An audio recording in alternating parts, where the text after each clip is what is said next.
My name is Ava, and I am 34 years old. I live with my husband James, and we both work for the company founded by my father-in-law. Although he is now retired, my father-in-law single-handedly transformed a small construction firm into an enterprise generating $250 billion in annual revenue. He even acquired rival companies, and while his methods could be forceful, everyone admired his remarkable business acumen. James, chosen to follow in his father's footsteps, was raised in a pampered environment and possesses a gentle nature. However, I fear his gentleness isn't suited for the cutthroat world of business. While gentle may sound pleasant, in reality, he is incredibly indecisive. I've started to doubt his suitability as a husband, let alone a CEO. James himself has admitted, "I'm not cut out to be a CEO. I'll probably just be a figurehead if I become one. It's easier for me that way." His lack of serious intention to take over the company has left me frustrated after 5 years of marriage. In stark contrast to James, I consider myself quite decisive. During his active years, my father-in-law appreciated this quality in me and entrusted me with various tasks. Before marrying James, I worked at a bank where I managed finances and always kept numbers in mind. I planned to become a full-time homemaker after our wedding, but my father-in-law requested that I join the construction company instead. Soon after I started working there, he began inviting me to board meetings and seeking my opinions on management matters. Initially, the board members were skeptical about including the founder's daughter-in-law in such important discussions. However, as I consistently offered valuable insights, they began to listen to my suggestions. Despite James being a board member, he rarely attended meetings, and this was accepted as the norm by the board and my father-in-law. One day, after returning home from a meeting, I found James nonchalantly watching TV. "Why didn't you attend today's meeting?" I asked. I asked angrily, "You're a key member, you should take it seriously." Without showing any remorse, he retorted, "Even if I attend, I don't really understand the discussions. Besides, the board members prefer you, so there's no problem, right?" I wondered if he was irritated by my participation in the board meetings. Despite his remarks, my father-in-law had been teaching me the intricacies of running the business and seemed to be grooming me as his successor. I had started enjoying my involvement in management, and before I knew it, I was working hard to meet my father-in-law's expectations. About 2 years after I started attending meetings, my father-in-law retired completely. Whenever there were major decisions to be made, the board members would consult me while James was sidelined. I had hoped that being in such a situation would spur James to work harder, but instead, he became even more disengaged from his work. Although he would come to the office in the morning, he would disappear somewhere by noon and stay home for the rest of the day. When he saw me at home, he wouldn't talk about work at all, seemingly indifferent to the company's affairs. Meanwhile, my workload at the company was increasing, and I was getting busier. After my father-in-law's retirement, the board members relied on me more and more, and I was tasked with duties akin to those of a CEO.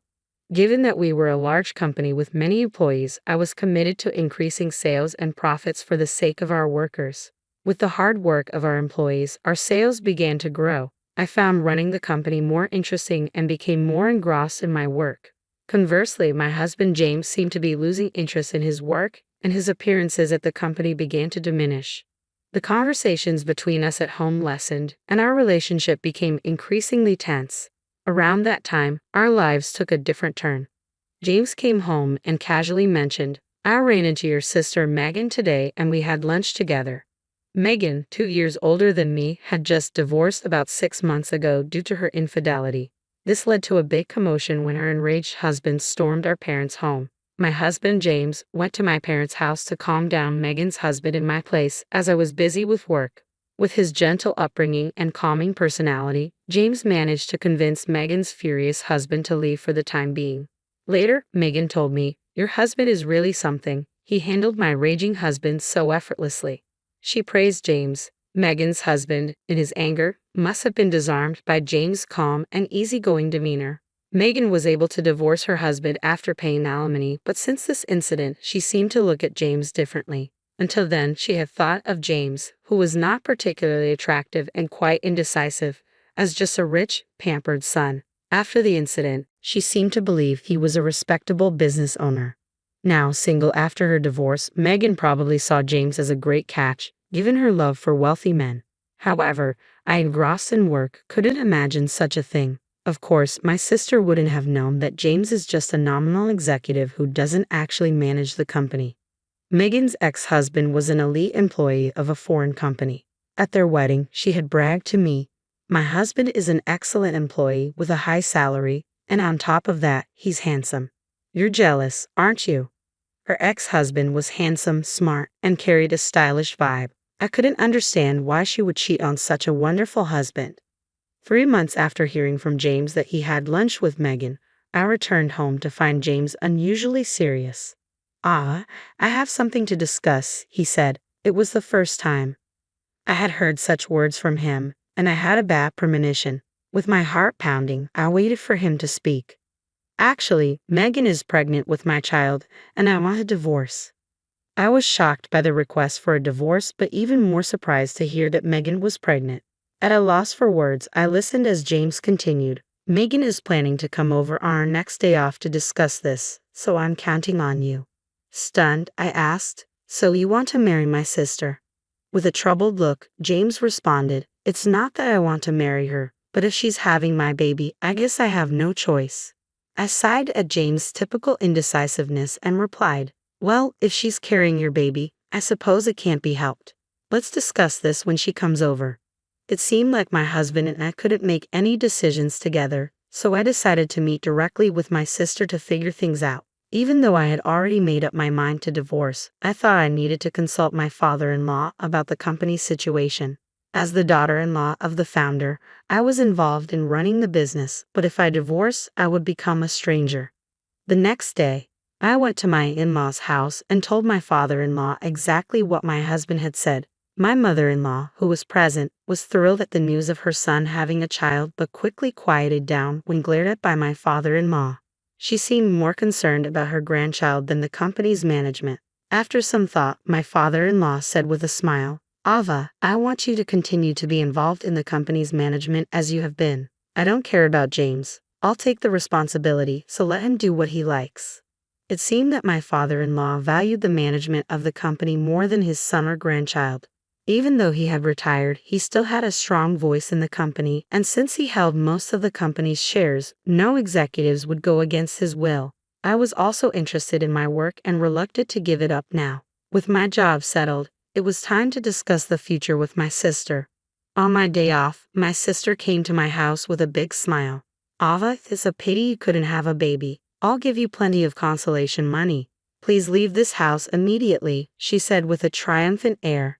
My husband sat silently, listening to our conversation without saying anything despite being the one who caused the problem. I was appalled at his indifferent face. "It's okay to get divorced," I said, "but there's also the issue of alimony and division of property. Let's bring in a lawyer and decide properly." "I never thought you, my sister, would fall for a man like James," I retorted to my sister with irony. She glared at me with a stern face for a moment, but quickly regained her composure. I finally realized that it's not about looks in men, it's about what's inside. It was funny to hear my sister talk as if she fully understood my husband's inner self. Holding back my laughter, I replied, "That's great, isn't it? From now on, live happily with James." The inner self my sister was talking about was likely money. She seemed to be under the impression that my husband was the president of my father-in-law's company, but it didn't seem like she had heard anything from him. When the discussion was over, my sister said she would start living here and brought a moving company. Though I only took out the necessary items, knowing my quick-tempered sister, I had already arranged for a new apartment. I also hired a lawyer and had documents prepared for the division of property and claims for alimony. The next day, after moving out my belongings, I started negotiations for alimony and division of property with my husband and sister, accompanied by my lawyer. My husband was still present that day, sitting with an indifferent face, and only my sister was speaking. "As I said before, I'm willing to pay as much alimony as you want, so please decide at your convenience." Hearing my sister's words, my lawyer decided to also claim alimony against my sister in addition to my husband. My sister was still paying alimony in installments to her ex-husband, so my lawyer had said in advance that it might be impossible to claim alimony from her. But since she said she would pay me as much as I wanted, I decided to make a claim.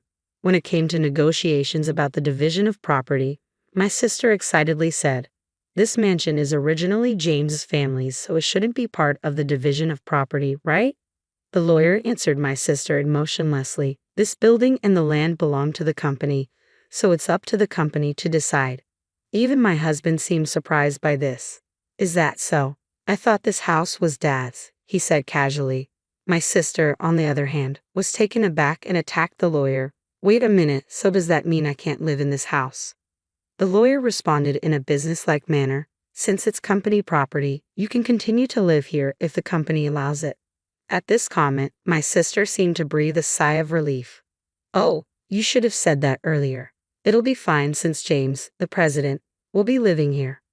The lawyer looked surprised for a moment, then burst into laughter. What are you talking about?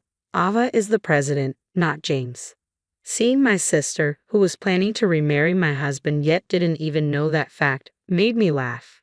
My sister immediately turned to my husband and yelled, "Ha, James, you're not the president." I stepped in for my husband, who looked troubled, and explained to my sister, James is merely an advisor without any executive rights. I'm an executive director, but I was also made president. Our father-in-law, the founder, had always been the president, but when he retired, he made me an executive director and president. The other executives appreciated my performance, so there was no opposition. On the other hand, my husband, thanks to his father's arrangement, was receiving an executive salary as an advisor without executive rights, which is more of a pity than a mere employee. Even though it's called an executive salary, since he wasn't really doing any work, it was less than what an ordinary employee would get. So, I was bearing all the living expenses. James, who didn't care about our household finances, didn't even bother to know whether the house he was living in was company-owned or belonged to his father. Although our home was company-owned, my responsible father-in-law had always charged me rent. I thought of it as a normal rental property. The lawyer, still laughing, asked me, can we continue to rent this house to James? My sister reacted to the rent part of the lawyer's question. What do you mean by rent? Are you suggesting that I take rent from James? Isn't it the company's property? Just make it free. The lawyer presented the rent amount, laughing heartily at her words. She was shocked to see the figure, and so was James, who seemed to be hearing about it for the first time. Guess a house this big does have a high rent, he muttered. I can't afford that with my salary, James admitted, realizing his executive compensation would barely leave any money after paying the rent. Covering their living expenses would be hard. Over the 5 years of our marriage, James had used up all his modest executive compensation. My salary also disappeared in high rent and living expenses, leaving hardly any assets. Splitting the savings was the only option for asset division. After the lawyer left, my sister, now aware that the mansion she had hoped for was actually rented, seemed utterly deflated, staring blankly. James was grinning as usual. I suggested, why don't we vacate this place and go back to your parents' house? Your mother was so happy about the pregnancy news. James agreed, but I laughed at the thought of why I had to consider this man, who was about to be my ex, this much. I started worrying whether this unreliable man could raise a child, but I decided to leave it as it was none of my business. I asked my sister, who seemed to have forgotten about her own alimony, are you okay with the alimony payment, sis? You seem pretty confident, but you're also paying your ex-husband, right? She was stunned to hear this, her face suddenly snapping back to reality. Alimony, I have to pay it too. She was astonished, seemingly having heard nothing of the earlier discussion. You said, I'll give plenty of alimony, but you weren't expecting me to pay it, right? My salary is really low. James and my sister exchanged surprised glances. Though not a lawyer, watching these two made me want to burst into laughter. I had already obtained signatures on the divorce papers and alimony request documents. Seeing James and my sister like this was pathetic. My ex-husband, who had remarried my sister, had returned to his parents' home, just as I had warned. But there seemed to be constant quarrels between my sister and my in-laws. The main cause of the conflict was the lie about my sister being pregnant with my ex-husband's child. His mother, who was hoping for an heir, was extremely angry. My father-in-law, who had disliked my sister for stealing his son from me from the very beginning, hadn't even spoken to her. He fronted the alimony for James, and I was paid in full. But my sister, seeing this, pleaded with him, Dad, could you please pay my alimony as well? To this, the father-in-law responded, I have no reason to be called Dad by you. He was fuming. Not being able to obtain anything she had hoped for, my sister ran away from my ex-husband's family home without a word and went missing. She had practically remarried the ex-husband just to bear the burden of alimony, which was utterly foolish. My ex-husband seemed to consider getting back with me, but his father scolded him. "You're the kind of man who should never even think about having a family. You can't even take care of yourself properly." I wouldn't get back with my ex-husband even if he begged me. I had stopped believing in him when he cheated on me with my sister and was disgusted by his indifferent attitude during our discussions. He was dismissed from his executive position and is now working as a temporary employee. I've continued being the CEO, which is the core of my life. I don't even think about remarrying someone after the breakup. I've kept in touch with my father-in-law, receiving advice when needed. For now, I want to focus on the company, thinking of it as being married to it for the sake of my employees.